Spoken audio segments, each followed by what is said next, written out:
بسم رب محمد کریم علیہ الصلاۃ والتسلیم۔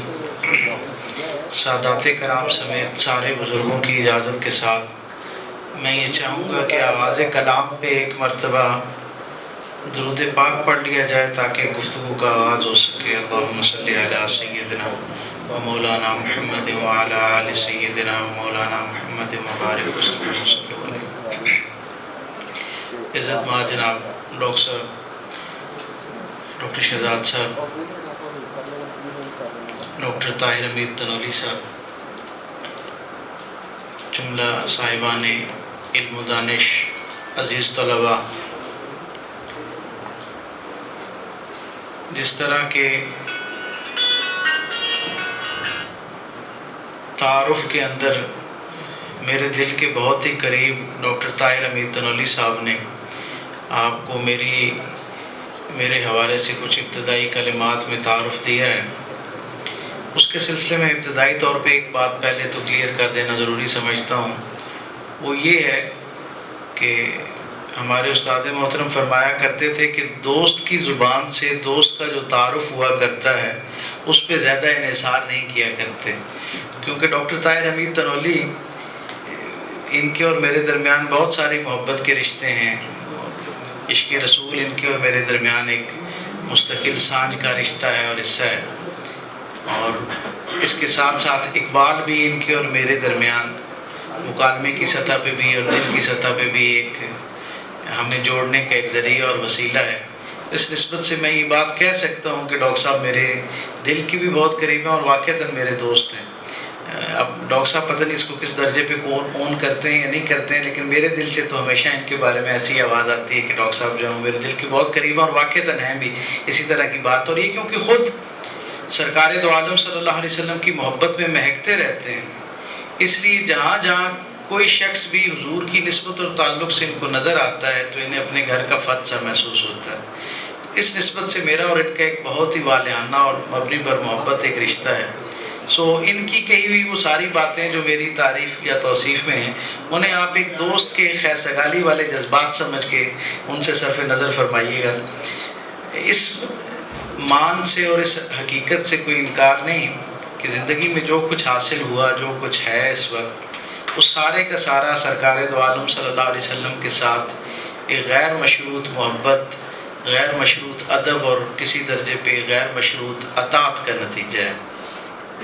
اقبال کے ساتھ تعلق جو ہے وہ بھی اسی نسبت سے ہے کہ اقبال میری محبوب شخصیات میں اس لیے بہت اوپر کے درجے کے احباب میں شامل ہوتا ہے کیونکہ اقبال کے ہاں حضور صلی اللہ علیہ وسلم کی محبت کے حوالے سے جو وفور پایا جاتا ہے، جو جذبہ پایا جاتا ہے اور جو اعلیٰ خیالی پائی جاتی ہے، میں یہ سمجھتا ہوں کہ یہ بہت کم لوگوں کے حصے میں آتی ہے۔ میں اقبال کے ساتھ میرا جو تعلق ہے، اگر میں یہ کہوں تو غلط نہیں ہوگا کہ کم و بیش اقبال کے ساتھ میرے تعارف اور محبت کا رشتہ تقریباً اتنا ہی پرانا ہے جتنی میری یادداشت پرانی ہے۔ میرے والد گرامی اور میرے دادا حضور اور میرے چچا وہ آپس میں جب مکالمہ کیا کرتے، میں والی ولایت شاہ سرکار رحمۃ اللہ علیہ کے حوالے سے بات کر رہا ہوں، جو میرے دادا حضور تھے وہ اور میرے چچا اور میرے والد، ان تینوں کے درمیان جو بہت ابتدائی دنوں کی کچھ یادداشتیں میرے حافظے کا حصہ ہیں، ان میں سے ایک یہ ہے کہ وہ آپس میں اقبالیات کے حوالے سے شعر ایک دوسرے کو سنایا کرتے تھے، اور یہ محبت اور اقبال کے ساتھ یہ جو رشتہ ہے یہ وہاں سے میری زندگی کا حصہ بنا، اور پھر جیسے زندگی آپ پہ کھلتی جاتی ہے، آپ کو زندگی سے تعارف ہونا شروع ہوتا ہے، تو زندگی آگے بڑھتی رہی، اور ایک بہت بڑا سنگ میل اقبال کی طرف میرے سفر میں وہ دن تھا جس دن میں ایران کے اندر سرکاری طور پہ ایک کانفرنس ہو رہی تھی تصوف کے حوالے سے، اس کے اندر شریک تھا، اور اس کے بعد انہوں نے ہمیں وہاں کے سربراہ مملکت جناب احمدی نیاد کے ساتھ ہماری ملاقات شیڈول کر رکھی تھی، اور ڈاکٹر صاحب جب میں وہاں پہنچا تو میں نے اس وقت تک جتنی فارسی پڑھ رکھی تھی اس کو سمیٹ لیا تھا کہ میں آج ان سے فارسی میں مکالمہ کروں گا۔ یقیناً کسی کی زبان میں اس سے بات کی جائے تو اس کی قربت اور توجہ حاصل ہوتی، اسی نسبت سے میں نے اپنی ذہن سازی کر رکھی تھی. لیکن آپ کو سن کے شاید اسی طرح خوشگوار حیرت ہوگی جیسے اس وقت مجھے ہوئی کہ جب میں ان سے جا کے ملا تو مجھے اندازہ ہوا، جب انہیں بتایا گیا کہ میرا پاکستان سے تعلق ہے اور سیرت کی نسبت سے اور پھر اقبال کی نسبت سے بات ہوئی، میں نے دیکھا کہ وہ بہت ہی شفاف اور جسے ہم کہتے ہیں نا بہت اعلیٰ درجے کی شین کاف والی اردو بول رہے تھے. میرے لیے یہ احمدی نژاد کا اس درجے پہ اردو میں مکالمہ کرنا بڑا حیران کن تھا. جب گفتگو تھوڑی سی بے تکلفی میں ڈلی تو میں نے ان سے پوچھا کہ یہ آپ کے مکالمے میں حیرت انگیز طور پر اردو کی اتنی شفافیت کیسے ہے، اتنا اعلیٰ درجے کا لہجہ، لب و لہجہ آپ نے کہاں سے کشید کیا؟ تو انہوں نے مسکراتے ہوئے مجھے یہ کہا کہ آپ کی سرزمین پر ایک ایسا شخص پیدا ہوا جس کی محبت نے مجھے اردو سیکھنے پہ مجبور کر دی. میں نے کہا وہ خوش نصیب آدمی کون ہے جس نے ہمارے دوستوں کو اردو کی طرف اتنا بھرپور آمادگی کا ذریعہ اور وسیلہ بنا. تو ان کی ٹیبل پہ جہاں امام خمینی کی تصویر موجود تھی اس کے ساتھ ایک چھوٹی سی اقبال کی تصویر موجود تھی. انہوں نے اس طرح انگوٹھے کا اشارہ کرتے ہوئے کہا کہ آپ کی سرزمین پہ پیدا ہونے والے مرشد اقبال ایک ایسی ہستی ہے کہ جس نے مجھے آپ کی زبان کو سیکھنے کا، انہوں نے کہا کہ میں نے فارسی میں اقبال کا کلام پڑھا تو مجھ پہ اقبال کا درجہ اور مقام جو ہے وہ کھلنا شروع ہوا، اور پھر مجھے بتایا گیا کہ اقبال نے ایک بہت بڑا ذخیرہ علمی جو ہے وہ اردو میں چھوڑا ہے. تو میں نے کہا یہ کتنی بڑی بد نصیبی ہوگی کہ محض اردو کے نہ جاننے کی وجہ سے میں اقبال کے اس ذخیرے سے محروم ہو جاؤں. میں نے یہ گوارا نہیں کیا اور اس وقت میں نے پھر اردو کو سیکھنا شروع کیا اور میرا اقبال کے ساتھ ایک تعلق بننا شروع ہوا. ہم سمجھتے ہیں. اور ایک اور بات اسی نسبت اور تناظر سے کہ امریکہ کے اندر ایک انسٹیٹیوٹ ہے جسے انسٹیٹیوٹ آف پرسنالٹی اسٹڈیز کہتے ہیں. یہ اس وقت پوری دنیا کے اندر جو بڑے مشاہیر ہیں، بڑی شخصیات ہیں، ان کے اوپر کام کرتا ہے. ان کی شخصیات کے حوالے سے جو مکالمہ ہوتا ہے اس کے اوپر کام کرتا ہے. انہوں نے جو ذخیرہ چھوڑا ہوتا ہے علم کی شکل میں،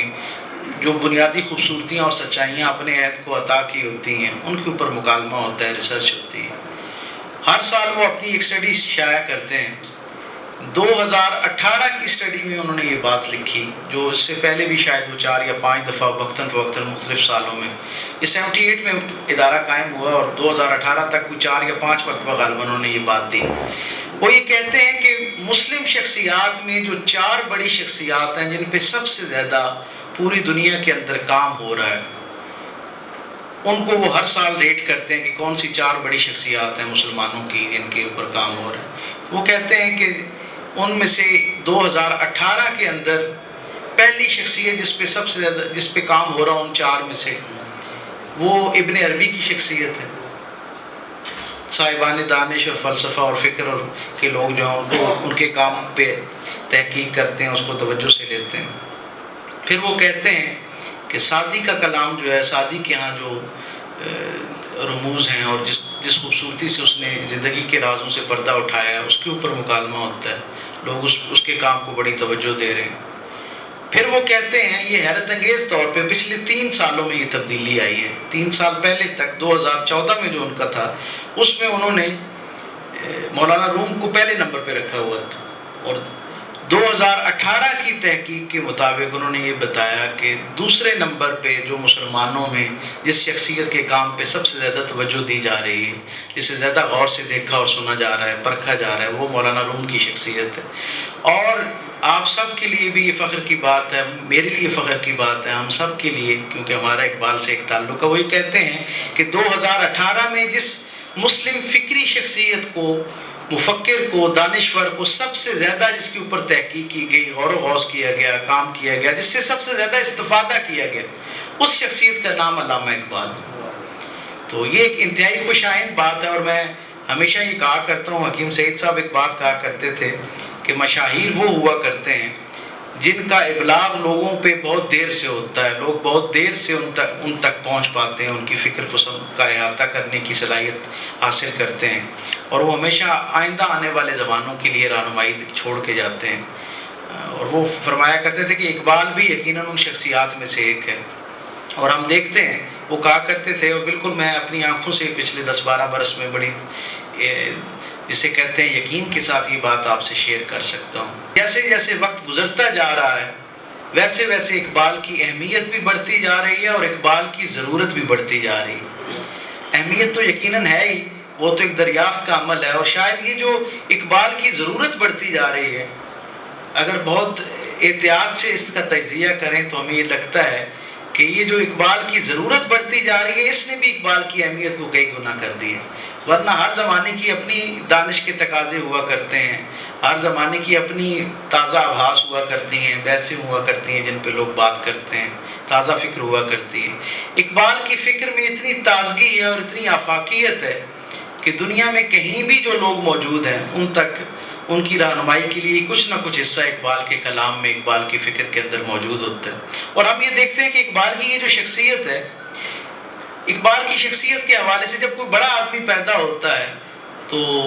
بے شک اس کی فکر کتنی آفاقی کیوں نہ ہو، اس کے کلام میں کتنی گہرائی کیوں نہ ہو، اور اس کے اندر کتنی ساری خوبصورتی اور روشنی موجود ہو ساری انسانیت کے لیے، لیکن بہرحال اس کے جو بنیادی حوالے ہوتے ہیں وہ اس کے ساتھ ہمیشہ رہتے ہیں، اور ان کی نسبت سے انہیں اضافی محبت بھی ملتی ہے اور اضافی تنقید اور کسی درجے پہ نفرت کا سامنا بھی کرنا پڑتا ہے۔ بڑے دکھ سے یہ بات میں اس لیے کہہ رہا ہوں کہ یہ بڑی کڑوی اور بنیادی سچائی ہے۔ ہم یہ دیکھتے ہیں کہ وہ جدید دنیا جو آئندہ آنے والی نسلوں کو یہ باور کرانا چاہتی ہے کہ انسان فکر کی بنیاد پہ، دانش کی بنیاد پہ، علم کی بنیاد پہ، کنٹریبیوشن کے حوالے سے جس مقام پہ آج پہنچا ہے، اس کے اندر سارے کا سارا حصہ ان کا ہے، اور مسلم دنیا سے کوئی ایسی قابل ذکر ہستی موجود نہیں ہے جس نے اس جدید دنیا کو کچھ دیا ہو۔ اس پہ بڑی محنت کے ساتھ ویسٹ کے اندر کام ہو رہا ہے۔ جو لوگ باہر آتے جاتے ہیں یا جو باہر دنیا میں جو کچھ ہو رہا ہے اس پہ نظر رکھتے ہیں، وہ کسی حد تک میری اس بات سے یقیناً اتفاق کرنے پہ مجبور ہوں گے کہ بالکل ایک اہتمام کے ساتھ، ایک باقاعدہ طور پہ جسے کہتے ہیں ایک جد و جہد اور ایک الگ جنگ کا آغاز کیا جا چکا ہے ایسی شخصیات کے کنٹریبیوشن کو منیمائز کرنے کے لیے۔ اور اس جنگ کی زد میں جہاں اور بہت سارے ہمارے مسلم مشاہیر ہیں جن میں ہمارے سائنسدان ہیں، ان کی شخصیات، ان کا کنٹریبیوشن ہے، جو بہت ساری بنیادی سائنسز جو ہیں ان کے بانیان میں سے ہیں، وہیں پہ فکری سطح پہ جن لوگوں کو نشانہ بنایا جا رہا ہے ان میں سے ایک شخصیت کا نام اقبال ہے۔ اور اس کا سبب آپ سمجھ سکتے ہیں کہ جو آدمی اپنی فکر کی بنیاد پہ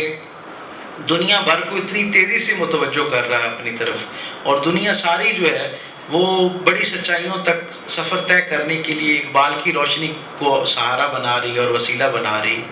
جہاں اس کا تعارف اور اس کا کمال جو ہے وہ لوگوں تک پہنچ کے لوگوں کے دلوں میں اس کے لیے محبت کا ذریعہ بن رہا ہے، وہاں پہ جو انسانوں کے اپنے تعصبات کی بنیاد پہ دائرے کھینچے ہوئے ہیں اور لکیریں اور حدود و قیود ہیں، ان میں رہنے والے لوگوں کا ایجنڈا جو ہے وہ بھی متحرک ہو جاتا ہے، وہ لوگ بھی تیز ہو جاتے ہیں۔ اور ہم دیکھتے ہیں کہ پچھلے 5-6 برس ہی بڑی اہم بات ہے، میں سمجھتا ہوں اس ایوان میں بیٹھ کے جہاں اس وقت میں بیٹھا ہوں، شاید اس سے بہتر پلیٹ فارم کوئی نہیں ہو سکتا جہاں سے اس خاص بات کی طرف توجہ دلائی جائے، اور وہ کیا ہے کہ دنیا بھر میں وہ جو جدید دنیا جسے ہم کہتے ہیں یا سمجھتے ہیں کسی حد تک، اور کسی حد تک وہ واقعی جدید دنیا ہے بھی، اس کا اعتراف کیا جانا چاہیے، اور ان کی جو اچھائیاں ہیں، جو خوبیاں ہیں، خوبصورتیاں ہیں، جو ان کا حسن ہے، اس سے استفادہ کرنا چاہیے بغیر کسی احساس کمتری کے شکار ہوئے۔ ان کے ہاں جو خیر ہے اسے قبول کیا جانا چاہیے۔ ہم یہ دیکھتے ہیں کہ انہوں نے کوئی ڈاکٹر صاحب 30-35 برس لگائے پچھلے اس بات کے اوپر کہ اقبال کے قد کو کسی طرح چھوٹا کیا جائے، کسی انداز میں اس پہ پردہ پڑا رہے، جیسے کیونکہ لوگوں کو، مشاہیر کو، ان سے وابستہ لوگ جن سے وہ براہ راست مخاطب ہوا کرتے ہیں، انہوں نے ان کا تعارف اور قد کاٹ لوگوں کے سامنے پیش کرنا ہوتا ہے۔ میں بڑی معذرت کے ساتھ یہ بات کہوں گا کہ ہم نے اپنے دیگر مشاہیر کی طرح اقبال کا بھی قد کاٹ اس طرح تعارف اور حوالہ لوگوں تک نہیں پہنچایا جیسے ہمیں پہنچانا چاہیے تھا۔ یہ تو اقبال کے اپنے کلام میں ایسی توانائی اور ایسی قوت ہے کہ وہ دیواروں اور حدود اور قیود سے ماورا ہو کر خوشبو کی طرح پھیلتی گئی اور لوگوں کو اپنی طرف متوجہ کرتی گئی۔ ہم نے یہ دیکھا کہ پچھلے 30-35 برس تو انہوں نے اقبال کو جتنا ایک شعوری کوشش کے ساتھ پس منظر میں لے جایا جا سکتا ہے انہوں نے کوشش کی اور محنت کی، لیکن جب وہ دیکھتے ہیں کہ ہر برس اقبال کے چاہنے والوں میں اضافہ ہو رہا ہے، اور جو سنجیدہ فکر رکھنے والے لوگ ہیں وہ اقبال کی طرف متوجہ ہو رہے ہیں۔ تو اب ایک نیا فتنہ جو اقبال کی فکر کے ساتھ ایک جو نیا گھن لگانے کی اس کو کوشش کی جاتی ہے پچھلے 4-5 برس سے، وہ یہ ہے کہ اقبال بہت اعلیٰ فکر کا آدمی ہے، بہت عرفہ خیال کا آدمی ہے، لیکن وہ بنیادی طور پہ حریت کا فلسفی ہے، حریت کا دانشور۔ اب بظاہر اپیرنٹلی اس بات میں کوئی عیب والی بات نہیں ہے، لیکن اصل معاملہ یہ ہے، میں ایک دین کے طالب علم کے طور پہ یہ سمجھتا ہوں کہ اس بات سے انکار نہیں کیا جا سکتا کہ اقبال جو ہے وہ حریت فکر کا آدمی ہے، اور اس نے انسانوں کی آزادی کی بات کی اور فکری آزادی کی خاص طور پہ بات کی، لیکن ہر فکر کا کوئی ایک مدر سورس ہوتا ہے نا، ایک بنیادی جوہر ہوتا ہے۔ یہاں تک تو اتفاق کیا جا سکتا ہے، لیکن وہ جو اگلا درجہ ہے کہ اقبال کے ہاں حریت فکر تو ہے، لیکن وہ تو عام انسانوں کی اور ہر طرح کے انسانوں کی آزادی کی بات کرتا ہے، لیکن اس کی اس فکر کے اندر اسلام کا کتنا عمل دخل ہے، اس پہ جو ایک سوالیہ نشان کھڑا کر دیا جاتا ہے۔ میں یہ سمجھتا ہوں کہ اس پہ وہ صاحبان دانش جن کا اقبال اور اقبال کی فکر کے جو بنیادی ماخذ ہیں ان کے اوپر جن لوگوں کی گہری نظر ہے، انہیں اس کے اوپر سنجیدگی سے توجہ دینی چاہیے اور کام کرنا چاہیے۔ میں کبھی کبھی جب دیکھتا ہوں ڈاکٹر طاہر امین تنولی صاحب کو اس کے اوپر بات کرتے ہوئے اور کچھ اور اکابرین کو، تو میرے دل میں بڑی ایک سرشاری پیدا ہوتی ہے کہ یہ ایک بڑا توجہ طلب ایوینیو ہے، اس کے اوپر کام ہونا چاہیے، اور اس کی طرف نئی نسل کو اس کے ساتھ جوڑنا چاہیے کہ اقبال کے ہاں یہ جو جتنی فکر کی ندرت اور کمال پایا جاتا ہے، اس کی بنیاد رسالت مآب صلی اللہ علیہ وسلم کے نام اور آپ کے کام کے ساتھ وابستہ ہے۔ اقبال کے ہاں جتنی جو اس کی ایک فکر ڈیولپ ہوتی ہے، اس کا اول و آخر رسالت مآب صلی اللہ علیہ وسلم کے ساتھ تعلق اور محبت ہے۔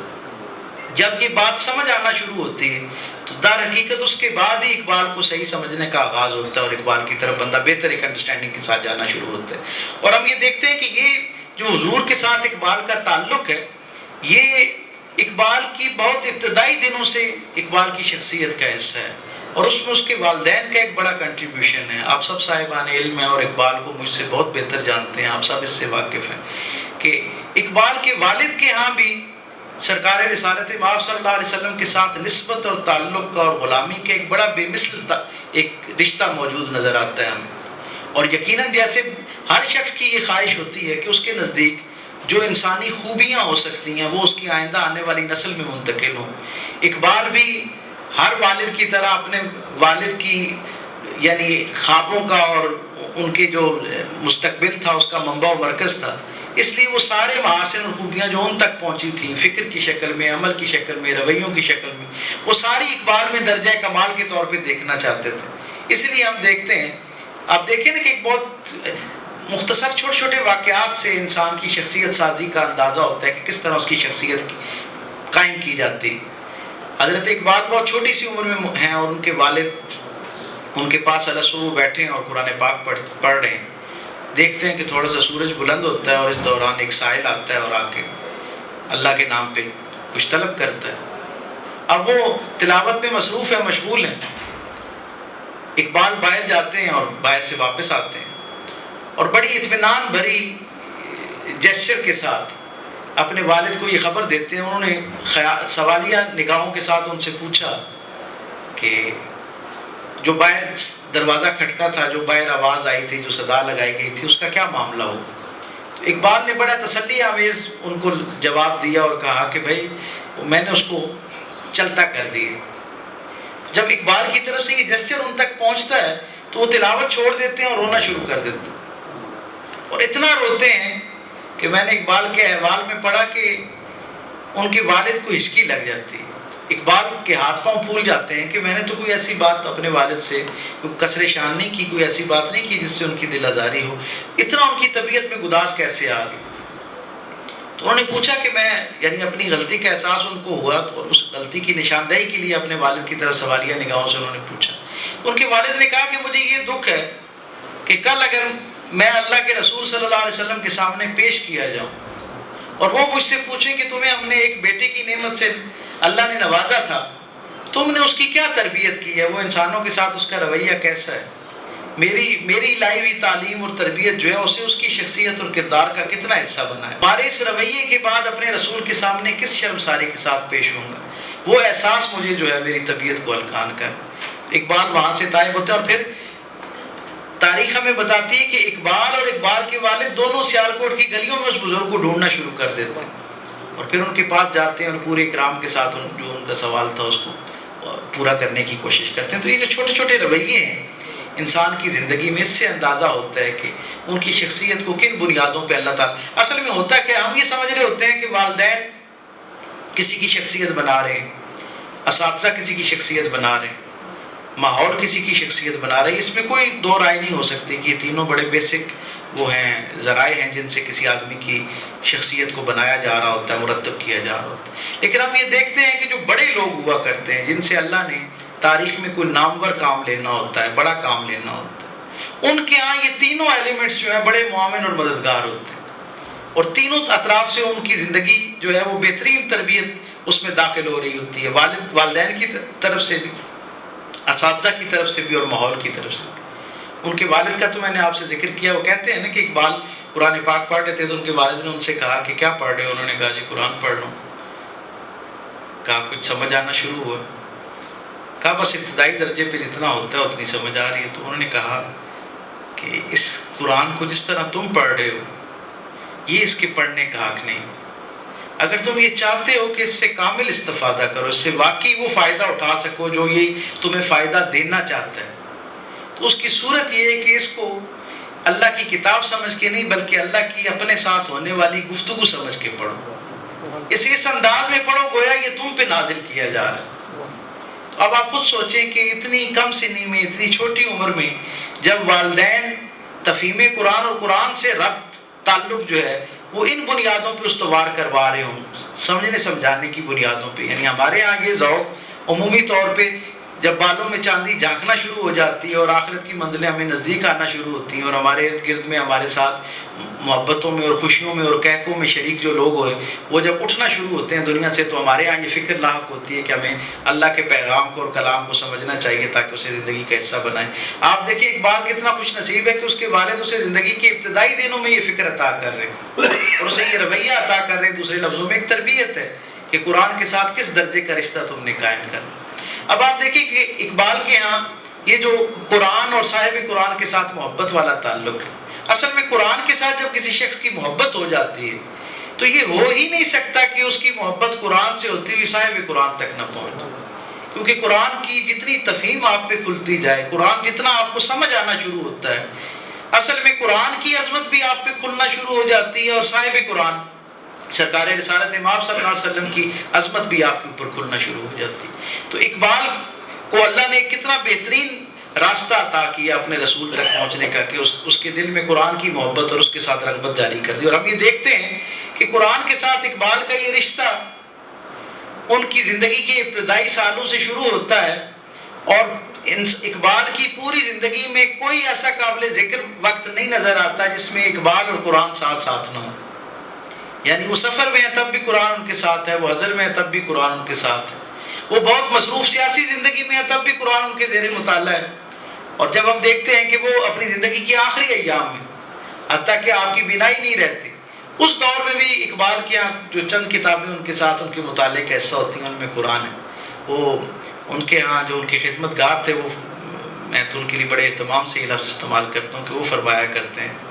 کہ اقبال کے آخری ایام میں، ویسے تو اقبال مختلف موضوعات کے اوپر مطالعے کے شوقین تھے، ان کا ذوق تھا کہ مختلف موضوعات کے اوپر گو کہ فلسفہ، فکر اور اس کے ساتھ الہیات اور دینیات اور سیاسی پس منظر میں لکھی جانے والی کتابیں انہیں بہت ان کے دل کے قریب تھیں. لیکن اقبال کے ہاں بڑی کشادگی تھی، وہ کثیر المطالعہ آدمی تھے، ہر جہت میں ان کے ہاں کتاب جو ہے ان کے دل کے قریب ہو جایا کرتی تھی. پھر وہ یہ کہتے ہیں کہ جب وہ اقبال کے آخری ایام آئے تو وہ جو پہلے سینکڑوں میں کتابیں تھیں وہ 8-10 کتابوں میں تبدیل ہوئی اور پھر وہ 3-4 کتابوں میں تبدیل ہوئی. اور وہ کہتے ہیں کہ آخری وقت یہ تھا کہ اقبال جب اپنی بالکل پیرانہ سالی میں تھے اور بالکل ان کی طبیعت جو ہے وہ مطالعے کی متحمل نہیں تھی، اس دور میں بھی اقبال کے سرانے جو کتابیں موجود تھیں ان میں مولانا روم کی جو کتاب ہے مثنوی، وہ نہج البلاغہ، کشف المحجوب اور قرآن پاک، یہ 4 کتابیں ایسی تھیں جو آخری دم تک حضرت اقبال کے مطالعے کا حصہ رہی۔ اور وہ یہ کہتے ہیں کہ اقبال کی جب طبیعت انتہائی ناساز تھی تو ان کو کسی نے آ کے پوچھا کہ اب طبیعت کیسی ہے؟ ہم سب جانتے ہیں کہ جب بیماری کے عالم میں کوئی ہم سے پوچھے تو عموماً سننے کو، بیمار سے ہمیں یہ سننے کو ملتا ہے کہ زندگی کا سارا ذوق جو ہے وہ کشید ہو گیا ہے، کیونکہ کھانے پینے میں وہ آزادی نہیں رہی، طبیبوں کی طرف سے، ڈاکٹرز کی طرف سے پابندی آ گئی۔ کوئی شکوہ کرتا نظر آتا ہے کہ چلنے پھرنے کی وہ آزادی نہیں رہی، کوئی شکوہ کرتا ہے کہ وہ ذہنی سکون اور سونے جاگنے کی اپنی مرضی سے جو بائی چوائس سونا اور جاگنا ہوتا ہے اس پہ میرا قابو نہیں رہا۔ لیکن اقبال کے ہاں دیکھیں کہ جب کوئی شخص ان سے آ کے پوچھتا ہے کہ طبیعت کیسی ہے تو وہ کہتے ہیں باقی سب دکھ درد تو قابل ذکر نہیں ہے، لیکن ایک چیز اس نے مجھے بہت اذیت دے رکھی ہے، وہ یہ ہے کہ آخری ایام میں کیونکہ حضرت اقبال کا گلا جو ہے وہ اس طرح ان کا ساتھ نہیں دے رہا تھا، بولا نہیں جاتا تھا، تو انہوں نے کہا کہ میری زندگی کا جو سب سے خوشگوار ایکٹیویٹی تھی وہ الصبح، سورج کے نکلتے لمحے کے اندر جو قرآن کی تلاوت ہے، وہ جو غنا کے ساتھ آپ پڑھا کرتے تھے اور بڑے لحن کے ساتھ، اس سے جو ان کو ذوق اور ایک روحانی اور قلبی تسکین ملا کرتی تھی۔ وہ کہتے ہیں اس بیماری کا سب سے بڑا، اس بیماری نے میرا جو سب سے بڑا نقصان کیا ہے وہ یہ کیا ہے کہ میں اب اس لحن سے محروم ہو گیا ہوں، اس لحن کے نتیجے میں جو روحانی تسکین اور ذوق مجھ تک پہنچتا تھا میں اس سے محروم ہو گیا۔ تو آپ اس سے اندازہ لگائیں کہ قرآن کے ساتھ اقبال کا جو تعلق ہے وہ اس درجہ گہرا رہا اور مستقل رہا۔ اور میں عرض کر رہا تھا کہ ان کے والد کی تو میں نے زندگی کی 2 گوشے آپ کے سامنے رکھے، مجھے ایک اور بات ان کی یاد آ گئی جو ڈاکٹر جاوید اقبال نے لکھی ہے ان کے بارے میں۔ وہ کہتے ہیں اپنا گریباں چاک میں انہوں نے لکھا کہ اقبال کے ہاں ان کے کوئی ایک حجازی عرب دوست تھے، عرب شریف سے کوئی دوست تھے عربی بولنے والے۔ اب ظاہر ہے جو صاحب زبان ہوتا ہے جس انداز میں وہ قرآن کو پڑھ سکتا ہے، جو اجمی ہیں ان کے لیے اس لب و لہجے کو اختیار کرنا ذرا مشکل ہوتا ہے۔ کچھ لوگوں پہ تو خیر اللہ کا بڑا کرم ہے، قرآن کا یہ بھی ایک زندہ معجزہ ہے کہ اسے زندگی میں پچھلے 1500 برس میں ایسے ایسے قرآن نصیب ہوئے کہ جو عجم کے تھے لیکن ان کے لب و لہجے کے اوپر صاحبان عرب جو ہیں، اہل عرب جو ہیں، انہیں رشک رہا اور انہیں آئیڈلائز کرتے ہیں، اور آج بھی ایسے کچھ لوگ ہیں الحمدللہ جن پہ اللہ کا یہ کرم ہے۔ لیکن عمومی طور پہ ہم سب جانتے ہیں کہ اہل زبان اپنی زبان میں لکھی ہوئی کسی چیز کو زیادہ صحت کے ساتھ پڑھ سکتے ہیں، تلفظ کے ساتھ پڑھ سکتے ہیں، اس کی کمال جو ادائی ہو سکتی ہے اس کے ساتھ پڑھ سکتے ہیں۔ ہم دیکھتے ہیں ڈاکٹر جاوید اقبال لکھتے ہیں کہ میرے والد کے وہ جو عربی دوست ہیں جب جب وہ آیا کرتے تو حضرت اقبال ان کی بنیادی خاطر مدارت کرنے کے بعد انہیں کہا کرتے کہ میری وہ جو پرانی فرمائش ہے وہ تو آپ تک پہنچی ہوئی ہے، اس کو اگر پورا کر دیں تو ہمارے دل و جان کی تسکین کا ذریعہ بن جائے گا۔ اور وہ فرمائش کیا ہوا کرتی تھی؟ وہ فرمائش یہ ہوا کرتی تھی کہ آپ مجھے قرآن کا کوئی حصہ جو ہے وہ اس لب و لہجے میں سنائیں جس لب و لہجے میں سرکار دو عالم صلی اللہ علیہ وسلم اس کو پڑھا کرتے تھے، یعنی عربی لب و لہجے کے اندر خالص جو ہے اس میں پڑھا کرتے۔ تو وہ ڈاکٹر جاوید اقبال لکھتے ہیں کہ علامہ ان سے سورہ مزمل کی تلاوت سنا کرتے بار، اور مجھے مولانا عبدالستار نیازی صاحب نے یہ بات بتائی، وہ بھی ان خوش نصیب لوگوں میں سے ہیں جنہیں اقبال کے ساتھ تھوڑا سا ہی لیکن ایک درجے کا وقت گزارنے کا موقع ملا۔ وہ کہتے ہیں کہ جب کوئی قاری ان کو میسر آ جاتا تو علامہ نے اپنے قرآن پاک کے اندر باقاعدہ منزلیں مرتب کر رکھی تھی، جیسے حاشیہ لگا رکھا ہوتا ہے، جو کتاب کا ذوق رکھنے والے دوست ہیں یقیناً اس سے واقف ہیں کہ ہم نے بیچ میں نشانیاں لگا رکھی ہوتی ہیں کتابوں کے اندر، ایسے ہی ہے نا ڈاکٹر صاحب، ایسے ہی کرتے ہیں سب، تو وہ سہولت کے لیے کہ تاکہ یاد رہے کہ کون سا ریفرنس کہاں پہ ہے، کس طرح ہے۔ اقبال نے اپنے کلام پاک کے اندر جو قرآن پاک کا نسخہ ان کے مستقل استعمال میں تھا، علامہ کے ہاں اس میں باقاعدہ منزلیں مرتب ہوتی تھیں، اور کوئی خوش الہان کاری انہیں میسر آتا تو وہ قرآن پاک کھول کے اس کے سامنے رکھتے اور کہتے کہ اس میں سے یہ والی آیات پڑھو، اور پھر تھوڑی دیر کے بعد پھر کہتے یہ والی آیات پڑھو۔ ڈاکٹر مولانا عبدالستار نیازی فرماتے ہیں کہ اس میں جو سب سے خوبی والی بات تھی وہ یہ تھی کہ وہ کسی ایک خاص عنوان کے اوپر قرآن پاک کی ساری آیات کو ایک ترتیب کے ساتھ اس سے پڑھواتے کہتے کہ میں کیونکہ طالب علم تھا قرآن کا اور میرے اندر قرآن کا ذوق تھا تو مجھے حیرت ہوتی اور میں ڈھونڈتا رہتا کہ کوئی ایسی آیت جو اس موضوع کے اوپر قرآن پاک کے اندر براہ راست موجود ہو، وہ کہیں رہ تو نہیں گئی. وہ کہتے کہ ہر دفعہ مجھے ہار ماننا پڑتی اور مجھ پہ یہ خوشگوار حیرت کھلتی کہ اقبال نے جو قرآن پاک کی آیات ترتیب دی ہیں وہ ان میں کوئی آیت بھی ایسی نہیں ہے جو اس موضوع کے ساتھ متعلقہ ہو اور اس کو اس کا حصہ نہ بنایا گیا. اور پھر براہ راست میں نے ان سے یہ بات سنی، انہوں نے یہ فرمایا کسی نشست کے اندر کہ رسالت مآب صلی اللہ علیہ وسلم کی ذات اقدس کی، ویسے تو قرآن سارا ہی حضور کی نعت اور حضور کی بات ہے، اور میں ہمیشہ یہ اپنے دوستوں کو ہدیہ کیا کرتا ہوں کہ میرے کریم رسول کی زندگی کا یہ ایک انتہائی اعلیٰ درجے کا معجزہ ہے کہ حضور کی ہر نعت اصل میں حضور کی بات ہے، اور حضور کی ہر بات اصل میں حضور کی نعت ہے. اگر آپ حضور کی کسی بات پہ توجہ کریں گے، گہرائی میں جا کے دیکھیں گے، تو اس کے اندر کہیں نہ کہیں حضور کی نعت کا پہلو یقیناً موجود ہوگا. اور ہم یہ دیکھتے ہیں، وہ مولانا عبدالستار نیازی فرماتے ہیں کہ مجھ پہ یہ خوشگوار حیرت ہوتی ہے کہ رسول اللہ صلی اللہ علیہ وسلم کی وہ جو براہ راست آیات ہیں جن میں ایک عام درجے کا جو پڑھنے والا قاری ہے اسے بھی حضور کی شان سننے کو ملتی ہے قرآن کی جن آیات میں سے، ان پہ علامہ نے اتنا، یعنی علامہ کا حافظہ اس کے اوپر پختہ تھا کہ علامہ قرآن کا جو صفحہ نمبر ہوتا تھا وہ بتا دیا کرتے تھے، خود کھول کے نہیں دیا کرتے تھے، نہ علامت بتاتے تھے. یعنی جو حضور صلی اللہ علیہ وسلم کی براہ راست شان کی آیات تھی ان کے بارے میں ان کی اتنی کثرت سے انہوں نے تلاوت کر رکھی تھی، اتنا مستقل ان کے مطالعے کا بلکہ وظیفے کا حصہ تھی وہ آیات کہ اقبال کو وہ کہنا نہیں پڑتا، اس کے اوپر انہیں توجہ نہیں دلانا پڑتی، وہ خود یعنی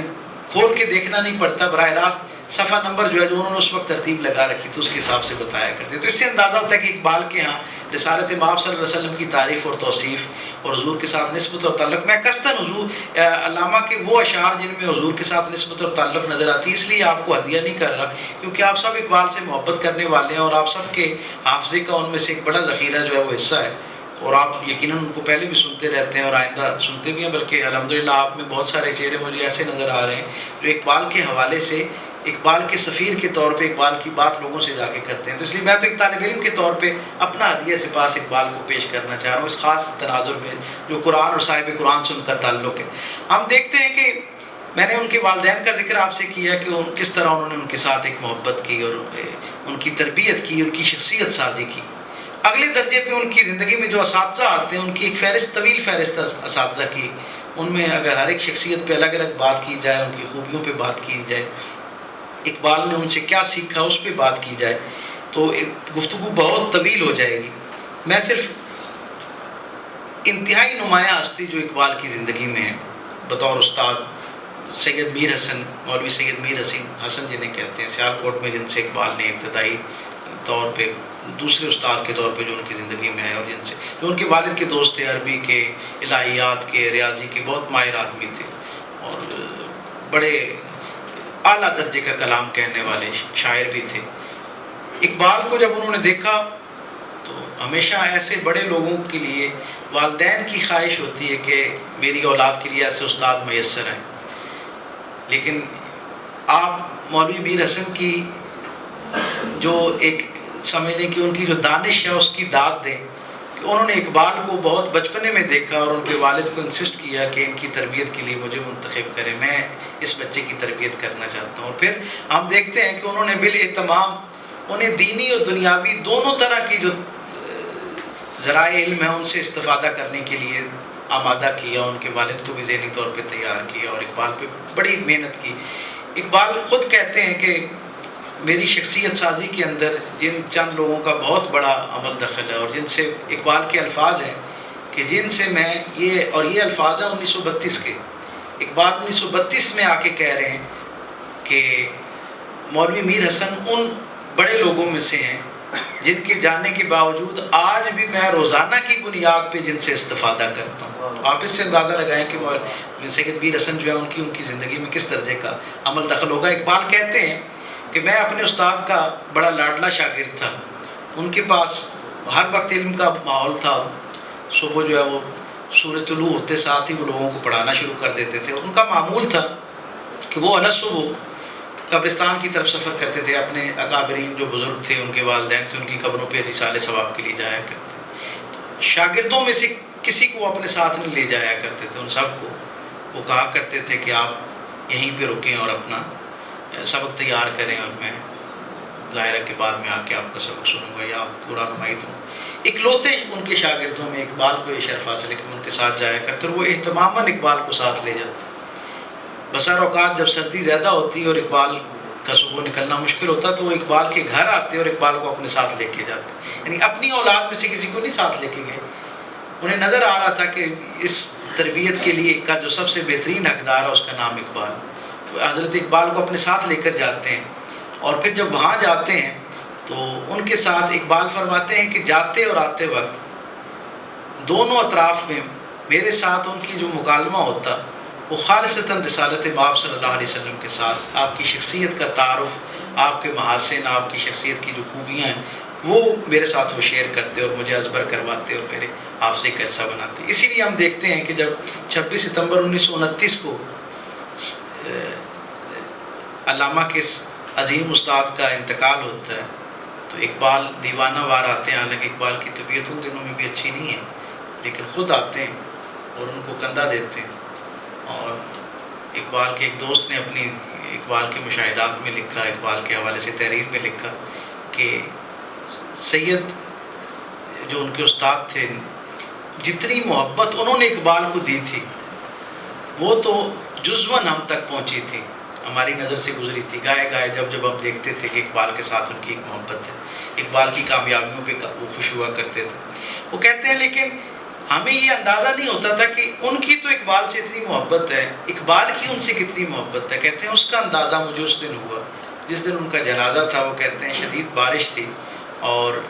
سیالکوٹ کے اندر جہاں ان کی تدفین کے لیے لے جایا جانا تھا کہتے ہیں کہ راستہ کچا تھا اور بارش نے اس سارے علاقے کو گھیر رکھا تھا. اور کہتے ہیں رات کا مغرب کے بعد ان کا جنازہ تھا، کہتے ہیں اٹھا کے لے جا رہے تھے تو ایک شخص جس نے ان کی میت کا چوتھا پایا کسی اور کو نہیں شیئر کیا جیسے اس بزرگی کے عالم میں بھی اور اس ناسازی طبیعت کے باوجود اس شخص کا نام اقبال تھا. اور اقبال جب ان کو لے کے گئے وہ کہتے ہیں جب اقبال نے ان کو قبر میں اتارا، ان کا یہ شرف ہے کہ علامہ نے ان کو قبر میں اتارا. اور وہ کہتے ہیں کہ اقبال جب باہر آئے تو اس طرح اقبال رو رہے تھے جس طرح ایک معصوم بچہ اپنے والدین سے بچھڑ کے روتا. کہتے ہیں کہ ان کے دوستوں نے ان کو حوصلہ دیا کہ یہ اللہ کی طرف سے ایک نظام ہے، سب کو لبیک کہنا ہے. کہتے ہیں کہ اقبال روتے جاتے اور یہ کہتے کہ سید میر حسن کا مجھ پہ یہ احسان کم ہے کہ انہوں نے مجھے قرآن سے روشناس کرایا. ان کا مجھ پہ یہ احسان ہے کہ انہوں نے مجھے قرآن سے روشناس کرایا. اور کہتے ہیں کہ قرآن کا مجھ پہ یہ احسان ہے کہ اس نے مجھے صاحب قرآن سے روشناس کرایا. کہتے ہیں اس نسبت اور تعلق سے مجھ پہ دونوں احسان جو ہیں ان کا بنیادی وسیلہ اور ذریعہ جو ہے وہ میرے یہ استاد ہیں. اس لیے میرا دل ان کے ساتھ بہت قریب. اور پھر ہم سب کو پتہ ہے کہ اقبال نے اپنے استاد کا کیسا اکرام کیا. جب انہیں سر کا خطاب دیا گیا تو انہوں نے اس کو لینے سے انکار کر دیا اور کہا کہ میرے جو استاد ہیں جب تک ان کے لیے کوئی ٹائٹل نہیں ہوگا، ٹائٹل آف آنر کوئی نہیں اناؤنس کیا جائے گا، اس وقت تک میں یہ خطاب نہیں لوں. تو انہوں نے کہا کہ یہ جو سر کا خطاب ہے یہ اس کا جو بیسک ایک فارمیٹ ہے وہ یہ ہے کہ صاحب تصنیف ہونا اس کے لیے ضروری ہے. تو کیونکہ مولوی میر حسن کی کوئی تصنیف نہیں ہے اس لیے ان کی کوئی کتاب منظر پہ نہیں آئی، اس لیے ان کو ہم یہ ٹائٹل نہیں دے سکتے. تو اقبال نے کہا کہ لوگوں کی تو کتابیں ہوا کرتی ہیں، ان کی مختلف تصانیف ہوا کرتی ہیں، مولوی میر حسن کی تصنیف کا نام، اس کی کتاب کا نام اقبال ہے. کہا کہ اگر اقبال اس کی کتاب کو آپ سمجھتے ہیں کہ وہ اس درجے کی ہے اور اس قابل ہے کہ اس کو آپ ٹائٹل دیں تو پھر اس طرح کا کوئی اعتراف اور اکرام جو ہے وہ میرے استاد کے لیے بھی ہونا چاہیے. اور پھر ہم دیکھتے ہیں کہ ان کے لیے شمس العلماء کا خطاب جو ہے ٹائٹل جو ہے ان کے ساتھ رکھا گیا. اقبال کی فکر کے حوالے سے جب ہم دیکھتے ہیں تو اقبال کی فکر میں اگر میں اسے اس زمانے کا سب سے جدید صوفی شاعر کہوں تو شاید غلط نہیں ہوگا. خود تصوف کو جن اعلیٰ فکری مدارج پہ اقبال لے کے جاتا ہوں ہمیں محسوس ہوتا ہے. بہت کم لوگ ایسے ہیں، بہت کم شخصیات ایسی ہیں جن کے ہاں اتنی سنجیدگی اور اتنی باریکی اور احتیاط کے ساتھ تصوف کو سوچا گیا اور اس کو بیان کیا گیا. اور اس کا سبب بھی یہ ہے کہ اس کے ہاں جتنے بھی رویے اور جتنے نظریے ہیں وہ سارے کے سارے بارگاہ رسالت مآب صلی اللہ علیہ وسلم کے ساتھ وابستہ ہیں. اور اقبال دونوں دنیاؤں سے بہت اچھی طرح واقف تھے، اس ماحول کے تو وہ پروردہ تھے، یہاں سے تو پلے بڑے تھے یہاں. اور آج کے دور میں بھی اچھا خاصا اچھا بھلا آدمی یہاں سے پڑھا لکھا آدمی جو بڑا باوسائل آدمی ہو، جس کی جڑیں بڑی مضبوط ہوں، جب وہ 2-4-5 سال میں دیکھتا ہوں اس جدید دنیا میں رہ کے آتا ہے تو اس کے خیالات میں ایک بڑی عجیب طرح کی تبدیلی آ جاتی ہے، اور وہ غیر ضروری حد تک ان سے متاثر ہونا شروع ہو جاتا ہے. ضروری حد تک تو ہونا چاہیے لیکن غیر ضروری حد تک متاثر ہونا شروع ہو. اقبال کے ہم یہ دیکھتے ہیں کہ جتنا جتنا ان دونوں دنیاؤں میں اقبال کا مطالعہ بڑھتا جاتا ہے، بلکہ اگر آپ مجھے اجازت دیں تو میں یہ آج یہ بات بھی کہتا جاؤں کہ جتنا اقبال نے اس جدید دنیا کو زیادہ گہرائی سے جاننا شروع کیا، اتنا وہ اپنے اصل کے ساتھ زیادہ اس کا تعلق مضبوط ہوتا نظر آتا ہے. اور وہ دیکھتا ہے کہ جن بنیادی خصائل اور خوبیوں کی بنیاد پر وہ معاشرہ، وہ دنیا اس دنیا سے زیادہ نامور ہے، زیادہ آگے ہے، وہ بنیادی خصائل اور خوبیاں جو ہیں وہ تو ساری کی ساری رسالت باب صلی اللہ علیہ وسلم کی بارگاہ سے عطا کی گئی. وہ ساری خوبیاں، وہ ساری کوالٹیز، وہ ساری ہیومن ویلیوز جنہیں اختیار کر کے وہ معاشرہ جدید معاشرہ کہلاتا ہے، اگلے درجے پہ جا کے خوشحال معاشرہ قرار دیا جاتا ہے اور آئیڈیلائز کیا جاتا ہے، وہ ساری خوبیاں تو اصل میں ہمارے رسول صلی اللہ علیہ وسلم کی زندگی سے ان تک پہنچی. تو اقبال کے ہمیں یہ نظر آتا ہے. اور اقبال کا جو رسول اللہ صلی اللہ علیہ وسلم کے ساتھ عشق بھی ہے وہ بھی بڑا عجیب نوعیت کا ہے. وہ میں اکثر کہا کرتا ہوں کہ ساری دنیا جو ہے اس کی یہ خواہش ہوا کرتی ہے کہ ہم سب میں سے کوئی کسی صاحب علم سے یہ پوچھے کہ اس کی زندگی کی سب سے بڑی خواہش کیا ہو سکتی ہے، تو یقیناً وہ یہ کہے گا کہ حشر کے دن کوئی ایسا معاملہ ہو جائے کہ مجھے رسالت مآب صلی اللہ علیہ وسلم کا قرب میسر آ جائے، میں حضور کے قریب پہنچ جاؤں، حضور کی شناخت میں آ جاؤں، حضور مجھے اون کرنا شروع کر دیں، آٹومیٹیکلی چیزیں میرے لیے آسان ہو جائیں گی، اس سے آگے کی منزلیں جو ہیں وہ آسان ہو جائیں گی. اور دنیا کے جتنے حضور کی محبت میں مہکتے ہوئے جتنے شاعر اور دانشور اور ادیب آئے، ان سب نے اسی خواہش کا اظہار کیا کہ ہمیں اس دن بالخصوص جب کوئی کسی کو اون نہیں کر رہا ہوگا، اس تپتے ہوئے دن کے اندر اللہ کوئی ایسا وسیلہ اور ذریعہ بنائے کہ ہم رسول اللہ صلی اللہ علیہ وسلم کے قریب ہو سکیں، حضور کے ساتھ آپ کے نزدیک آ سکیں. لیکن اقبال کے ہم محبت اور ادب کے تقاضے دیکھتے ہیں تو ہم حیران رہ جاتے ہیں. وہ یہ کہتا ہوا نظر آتا ہے، تو غنی از ہر دو عالم من فقیر، بڑی معروف ربائی ہے اقبال کی، اور میں یہ سمجھتا ہوں کہ اس سے بہتر اور منفرد اظہار عشق اور اظہار عز نہیں ہو سکتا کہ ساری دنیا تو حضور کا قرب اختیار کرنے کی خواہش کر رہی ہے، حضور کی نگاہ میں آنے کی خواہش کر رہی ہے، اور وہ یہ کہتا ہے کہ پروردگار عالم، میری جو بدعمالیاں ہیں، میری کوتاہیاں، میری خامیاں، وہ تیرے اور میرے درمیان بطور عبد اور معبود راز ہیں. اگر تیرے اور میرے درمیان رہیں تو کیا ہی اچھا ہے، اور اگر ان کو پبلک کرنا ضروری ہو چکا ہو تو اس انداز میں کیا جائے، از نگاہ مصطفیٰ بنا بگی،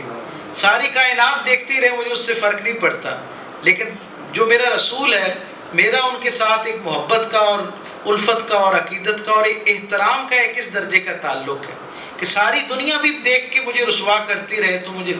فرق نہیں پڑتا. اس طرح میری زندگی جو ہے وہ رکتی نہیں ہے، میری دل کی نبض جو ہے